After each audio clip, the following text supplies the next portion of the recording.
Many nurses tell me they want to enroll clients more consistently.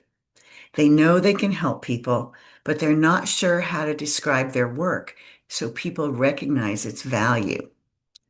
Hi, I'm Sharon Birch, and if marketing feels uncomfortable or ineffective for you, that's not a personal failing.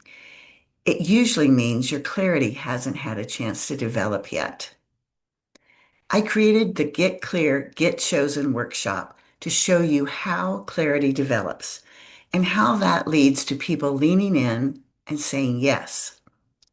In this workshop, you'll learn why marketing hasn't worked for you yet, how to say what you do so people recognize themselves in your message, and what your next license safe step is toward enrolling clients consistently.